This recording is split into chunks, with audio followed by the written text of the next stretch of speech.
You are wonderfully made when you reflect on the remarkably abilities of various animals. Do you sometimes feel a twinge of envy? Perhaps you wish that you could soar like an albatros, swim like a dolphin, sail like an eagle, or run like a cheetah. A cheetah.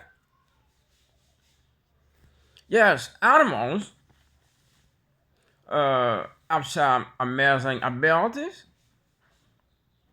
but so do we. Indeed, the human body has been described as the perfect machine. Of course, we are much more than a machine. We have creativity, curiosity, imagination, and ingenuity qualities that move us to devise machines that enable us to do virtually anything we set our mind to. We can fly even beyond the speed of sound, navigate above our beloved surface of vast oceans, gaze 14 billion light years into space, peer into the living cell, and design medicines, therapies, and technologies that help us diagnose and treat diseases, even with little external assistance. Healthy, well-trained humans are capable of doing astonishing things, as at the Olympic Games, for example. Uh, Gymnasts, high diverse ice skaters, high divers, yeah, I should say, ice skaters, skiers, and other perform amazing feats with a level of agilities, artistry, creativity, and grace that leave audiences enthralled. Do you appreciate the special gift that you have as a human? Granted, granted, you may not be an Olympic athlete, but you have made a gift for which to be thankful. An ancient Bible writer expressed is appreciation to God in song. I shall laud you because, in a few inspiring way, I am wonderfully made. One thing about that statement, as you consider the following elements, they will examine in more detail some of the wonders of the human body, as well as other far more important traits that make us truly unique.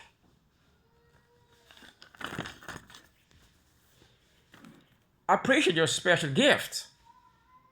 The human body is outstandingly versatile, the animal has the sheer range of ability that we human do.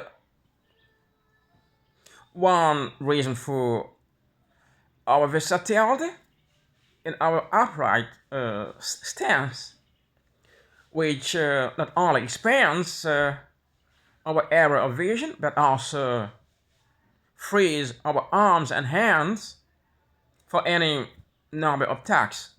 Imagine our activities would be curtailed if we had to walk on all fours, and our asset is our highly sophisticated sensory system, which would be the focus of my past.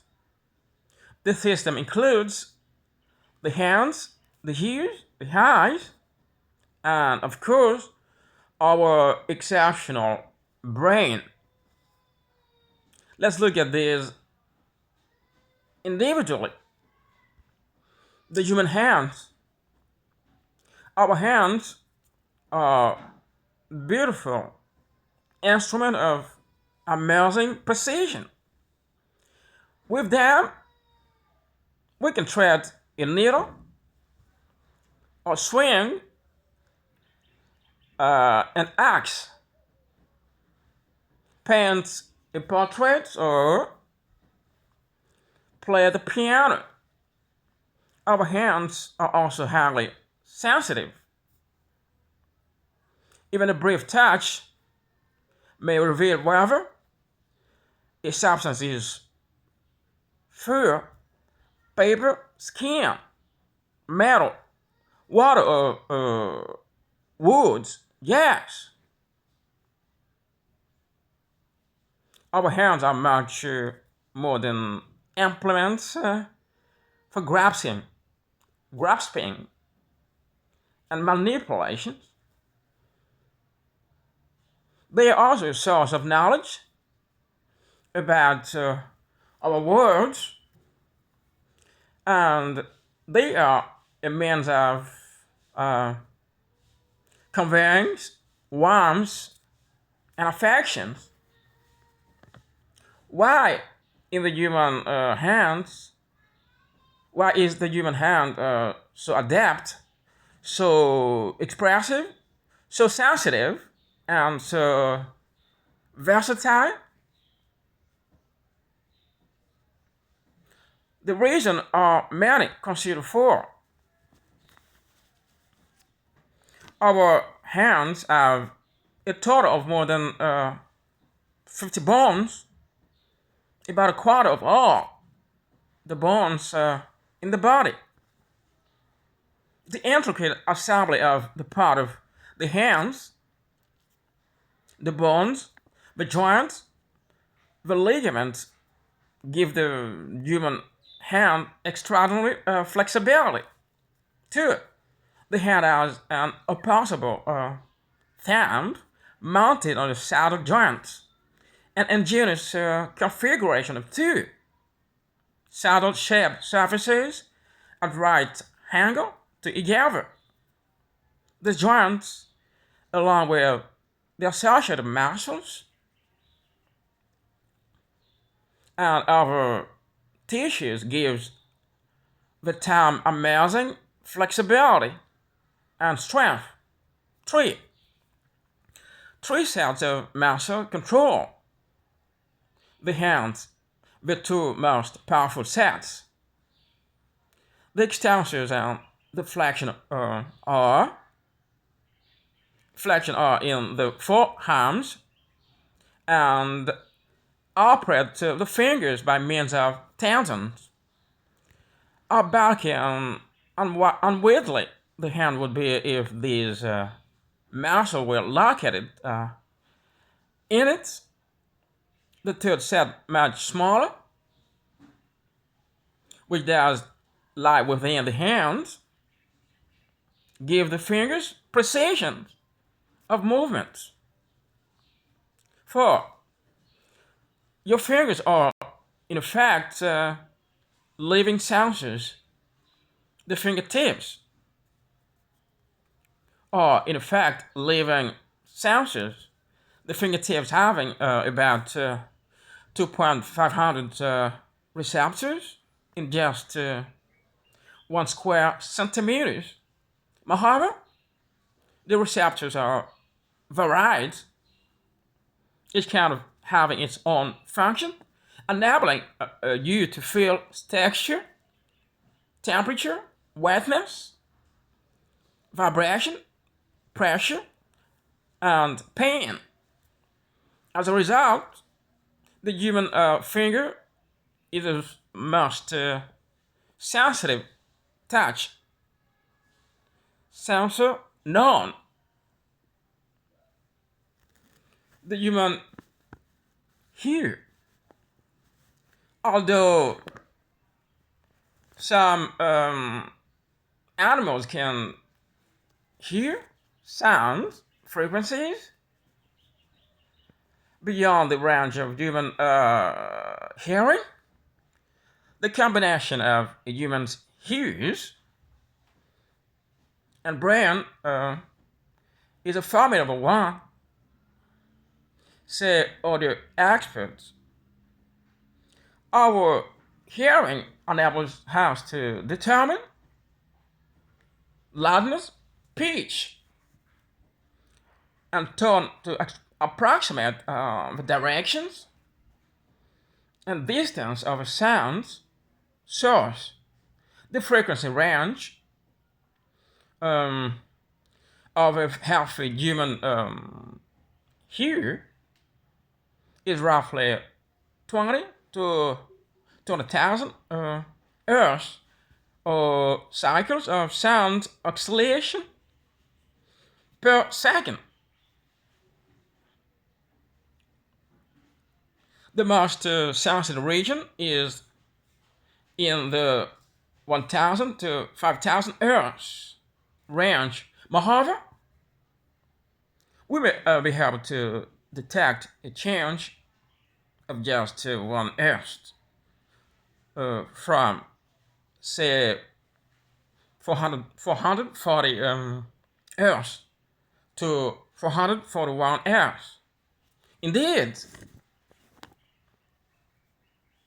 a healthy ear is so sensitive that it can detect sound when the vibration or to and fro movement of the ear and the ear drum is less than the diameter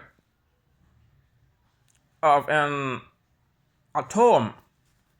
According to University course of hearing, the human hearing system is close to the theoretical physical limit of sensitivity.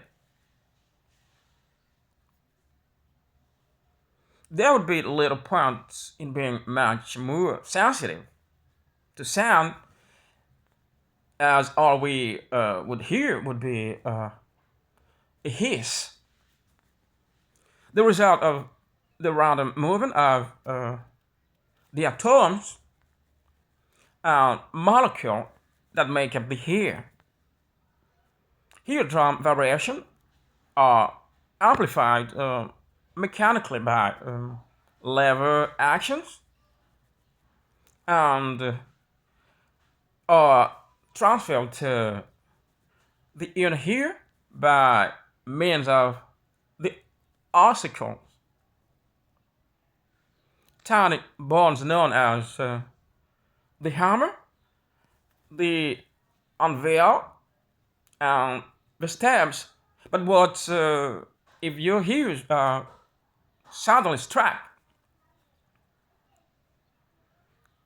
by a deafening sound? In that event, they have a built-in protective mechanism in the form of muscle action and that adjust the ossicles to reduce the force of the sounds. However, The ears are not equipped to deal with prolonged loud noise. Such exposure can permanently damage the hearing. So take good care of this wonderfully made gift from your creators.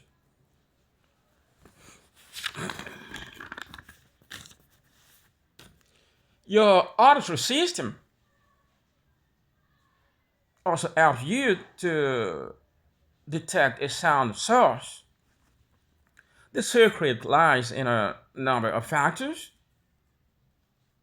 including the shell-like shape of the outer ear. It grooves the separation of the two ears,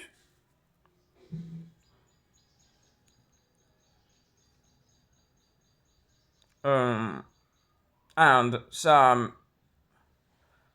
computational brilliance on the part of your brain. This, if the intensity of a sound reaches one here, just 30 millions of a second before it reaches the other, your brain will promptly point your eyes toward the sound source. Imagine if you had to make all those computation consciously. To be sure, you'd have to know how to use very advanced mathematics and with lightning speeds. If an engineer were to design a hearing system that came even remotely close to the one your creator gave you, you would receive many accolades. Yeah, yet, how often do you hear people give due credit to God for his awesome works? The human eye. Some researchers estimate that people who can see well again, approximately 80% of the information about the world through their eyes, through their eyes, excuse me. In combination with our brain, our eyes enable us to see in full color, to track moving objects and images smoothly, to recognize patterns and shapes, and to see in three dimensions. Furthermore, we can see in varying degrees of light. The latter involves a number of complementary mechanisms. For example, the pupil can expand from 1.5 millimeters to 8 millimeters in diameter, resulting in a possible third-fold increase in the amount of light entering the eyes. The light then passes through the lens, which focuses it into the retina, concentrating the light energy by a factor of 100,000 times. So never look directly at the sound with the naked eye. The retina, in turn, houses two types of photoreceptors counts approximately 6 millions, which give us color vision and high resolutions, and roads 120 to 140 million, which are more than 1,000 times as sensitive as the cones and help us to see in dim light. Indeed, under optional conditions, a road can detect a single photon or elementary particle of light. Another adaptive mechanism involves retinal neuron linked to the cones and road.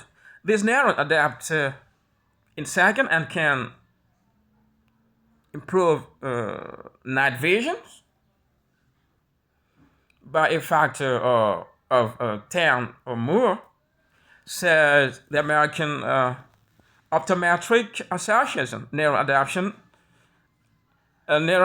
is rather like having low speed and high speed film simultaneously available in your camera.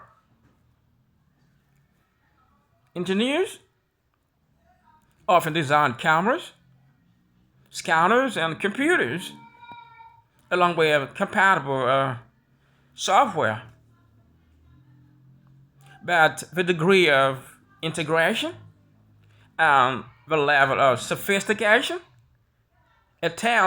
are vastly inferior to those of our sensory system. Ask yourself, is it reasonable to attribute our vastly superior living sensory system to blind chance, as evolutionists do? A national servant of God named Job knew little about the human body compared with what we know today. Even so, he felt impelled to say to God, "Your own hands have shaped me, have shaped me." Job chapter 10, verses 8. The human brain, with astonishing efficiency, the brain decodes the streams of signal pouring in through the nerves from the sense organs. Moreover, it links these signals with detail stored in the memory, in its memory.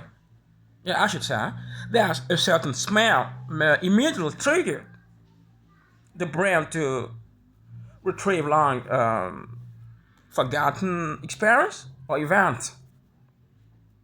And if you just see, and if you see just a small part of something familiar, the tip of your cat's tail, for example, your brain will fill in the missing details so that you know your cat is nearby. Of course, your brain was not pre-programmed with images of cats, just as it was not pre-programmed with a smell of a rose of a sound of run water or the feel of fear. Your brain learns these associations, these experiences of people who were born blind but have been given uh, have been given the ability to see, perhaps through surgery, make this evident. The brain had to learn to interpret the flat visual signals now flowing to it. Do such people fare? They should report the ability to detect color, motion, and simple forms. But after that, progress varies. Children, especially the very young, continue to learn quite well, but that is not the case with adults. Even the ability to recognize faces remains like highly impaired, and tragically, a common feature with cured adults is initial euphoria, followed by disappointment and disorientation with restored vision, often leading to severe depressions, says the cultural laboratory of the California Institute of Technology. These facts help us to appreciate more fully the degree of healing that Jesus Christ performed during his ministry on earth. The blind and the deaf not only have their eyes and ears opened, but also began to recognize sight and sound around them. Likewise, the mute spoke normally, which would have been especially amazing in the case of those who were born with this disability. And we can be confident that none of the blind who were healed spiraled into depression. In fact, one healed man courageously defended Jesus, saying to Jesus, religious enemies, from of old it has never been heard that anyone opened the eyes of one born blind. If this man were not from God,